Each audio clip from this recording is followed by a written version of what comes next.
Hey guys, Dave from Nerdarchy, for nerds, by nerds, hanging out with this nerd. I'm Ted. And today we are going to do a video inspired by Daniel Ziegler for his friend Tyler, who is having trouble creating his own adventures and campaign settings.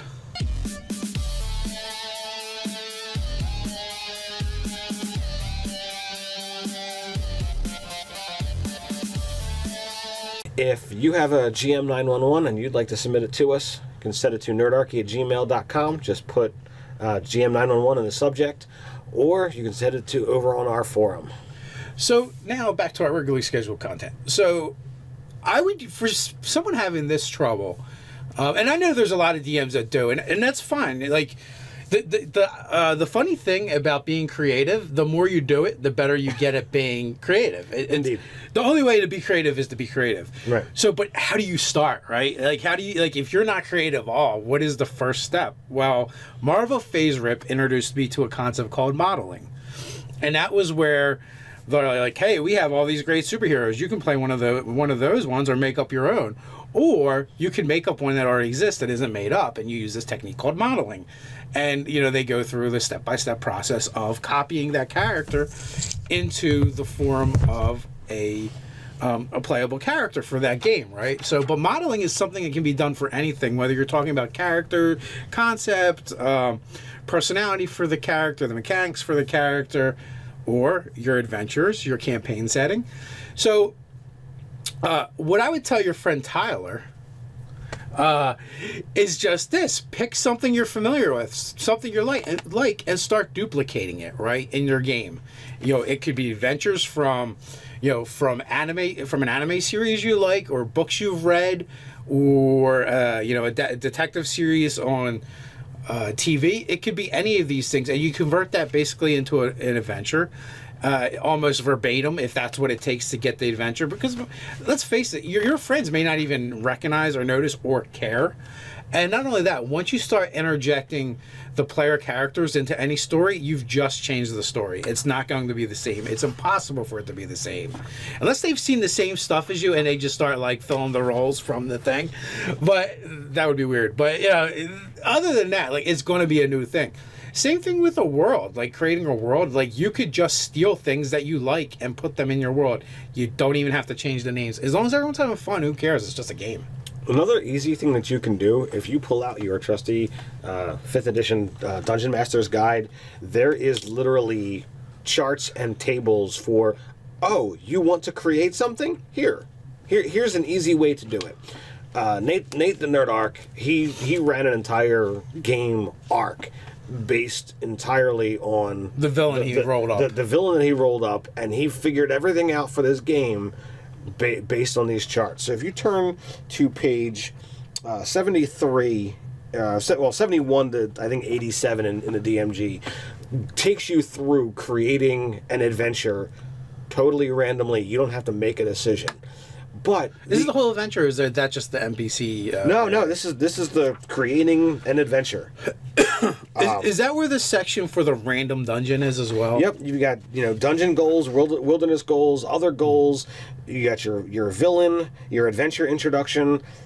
Has the adventure climax in here, event-based goals, and every single one of these is a chart.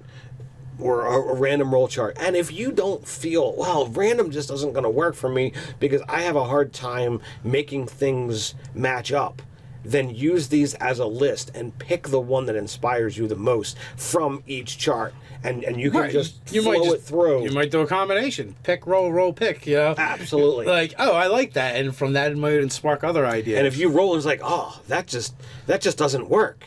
You can roll again. You can choose. It's totally within your power. You are the Dungeon Master. So you can really do anything with this book. It's got, oh, I need a random encounter here. Well, crap, what do I do? There's a random encounter area. It's all here. You can just use dice to figure out how to do it. And as you get inspired by the things that are randomly created, it's going to fuel your imagination. It's going to get things set up in a way that, like, oh, well, it was that easy. Well, all right, well, let me try my own this time. and see where inspiration takes you. So we've got two things for you already, right? We've got roll it up random, we've got steal it, and then there's a third one you could actually do. If your players have goals, just turn those into your adventures. Like if the paladin is looking for his grandfather's sword, like you could literally make that the adventure. Like, oh, you think it's over here, and then you could come up, either the players or you come up with a reason why these other people might help him find the sword. Whether they're childhood friends, whether they're affiliated to the same church, whether they're part of the same town. The sword is going to be used to solve a different problem that everyone wants solved. Doesn't matter. But you know what? The sword is in these Lost Mines of Fandover. Right, there's another way to get adventures too, is you can just use pre-generated ones. So that's actually a fourth one. Randomly roll pre-generated adventures, steal stuff verbatim. Player goals. What's that? And player goals. And player goals. Like, these are all ways, if your friend's not, it doesn't feel very creative, or you don't feel very creative, that you can do it. And the more you do these things, they're going to inspire you, give you ideas. While you're playing, take lots of notes of things that are going on that you think might be important. NPCs that are being introduced. If your players latch on to particular NPCs, make sure you write them down and keep using them. Like, it'll start writing itself for you eventually, sort of. Your pen isn't going to jump up and start writing. It'd be cool if it did, but I don't think that's going to happen. But the ideas will start coming and flowing, and the more you exercise your imagination, the easier it's going to be, the more creative you're going to become. It's like anything. It's a learned skill and process. You might have to figure out how to unlock it and make it work for you, but by doing, it'll happen. And you'll figure out what your DMing style is while you're doing this. Everyone has their own style. There's a lot of nuance in this book, but it's not going to tell you who you are and the kind of games that you like to play. And by going through these different options and figuring out who you are as a DM, you're going to learn, you're going to grow, and you should be doing this to have fun. So right, and don't worry about messing up. I find that most groups are just happy to have someone to run the game. Or if you have someone at Dungeon Masters all the time, like, they might be happy to have a break. Mm-hmm. I mean, some people are control freaks, and that's all they want to do. Right. And in that case, they might be more critical. But I feel like me personally, I don't care how well someone runs the game, like, especially if they haven't done it before, because I know they'll get better if they keep doing it. Mm-hmm. I might try and offer constructive criticisms to help them get better if they're open to it. But other than that, I'm just grateful as a player to be able to have the opportunity to play instead of run the game. Right. So and I recognize that not everyone is going to start off being great, and they might have to build to it. So right. let them build to it. If you have a bunch of really good players at your table, then, or even a couple good players at your table, you guys can actually make up for the fun if your GM is lacking in certain areas. You can help create it. We've seen that, and we've helped DMs build and grow their skills by doing stuff with us.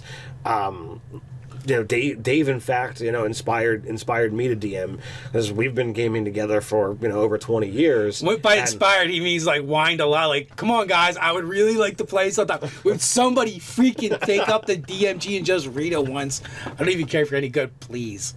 Yeah, and that is kind of how things can happen. And like I said, I've been doing this for a while, and when I first started with this particular group, Dave and our friend Steve, they were the DMs, and it took a long time before other people decided to step up and do this. And we were at that time gaming a single campaign every single week, so it's crazy.